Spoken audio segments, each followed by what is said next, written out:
তোমার পরিবর্তনের জন্য আমি দুঃখিত নই, আমি আমার বিশ্বাসের কাছে লজ্জিত। কারণ আমি যে মানুষটাকে বিশ্বাস করেছিলাম, যার জন্য জীবনের সুখ, আহ্লাদ, ভালোবাসা সব হারিয়েছিলাম, সেই মানুষটাই বদলে গেছে। তার কাছে আমার কোনো মূল্য নেই। তাকে আমি আমার জীবনের শ্রেষ্ঠ মানুষ ভেবেছিলাম তাকে পেলে আমি সুখী হব। আমি আমার সেই বিশ্বাসের কাছে লজ্জিত, কারণ তার জন্যই আমার জীবনে সব হারিয়েছি। তার এখন পরিবর্তন হয়ে গেছে। ঠিক আছে, এখন সে আমাকে আর চেনে না। তার হাজারো আপনজন হয়েছে পাশে, এখন আর অভাব নেই তার আপনজনের। যখন কেউ ছিল না, তখনই আমি তার হাতটা ধরেছিলাম, ধরে জীবনের পথে এগিয়ে নিয়ে গেছি, পাশে থেকেছি, বিশ্বাস ভরসা দিয়েছি। তার জীবনের আস্থা ছিলাম আমি।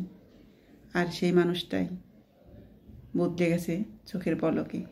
তার এখন কত আপনজন, তখন কেউ ছিল না। ঠিক আছে, তখন তাকে দেখে সবাই মুখ ফিরিয়ে নিত, কারণ তার কোনো মূল্য ছিল না সমাজের কাছে। একটা পুরুষ তখনই একটা মেয়ের হাত ধরে যখন সে নিঃস্ব থাকে, তার কিছুই থাকে না। যখন সেই মেয়েটা হাত বাড়িয়ে তাকে তার লক্ষ্যে পৌঁছে দেয়, মেয়েটার সব সুখ আহ্লাদ পরিবারের বিরুদ্ধে গিয়ে, তখন সেই পুরুষটাই তার থেকে মুখ ফিরিয়ে নেয়। তখন তাকে আর ভালো লাগে না, তখন তাকে আর চেনে না। পুরুষ পরিবর্তনশীল। আসলে হাজার একটা পাওয়া যায় ভালো মানুষ, খাঁটি মনের মানুষ। মানুষ কি করে পারে, যখন দুঃখের সময় সেই মেয়েটা তার পরিবার ত্যাগ করে তার হাত ধরে বেরিয়ে পড়ছে, সেই মেয়েটাকেই অবহেলা করে, লাঞ্ছিত করে, তার ভালোবাসার কোনো মূল্য দেয় না, এবং তার কেয়ার তো দূরে থাক, জিজ্ঞাসা করে না তুমি খেয়েছো কিনা, তোমার কিছু হয়েছে কিনা। কিভাবে পারে সেই মানুষটা এভাবে বদলে যেতে? তার জন্য একটা মানুষের জীবনের সব চাওয়া পাওয়া, আত্মীয়স্বজন বিসর্জন দিয়ে তার হাতটাই ধরেছিল, তার পথেই পথিক হয়েছিল। তাকে সে ছুঁড়ে ফেলে দিল, পথের ধুলায় মিশিয়ে দিল।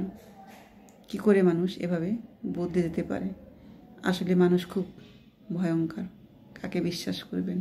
যাকেই বিশ্বাস করবেন জীবনে ঠকবেন, জিতবেন না। ভেবেচিন্তে ডিসিশন নেবেন। আসলে কার হাত ধরে আপনি কোথায় যাচ্ছেন?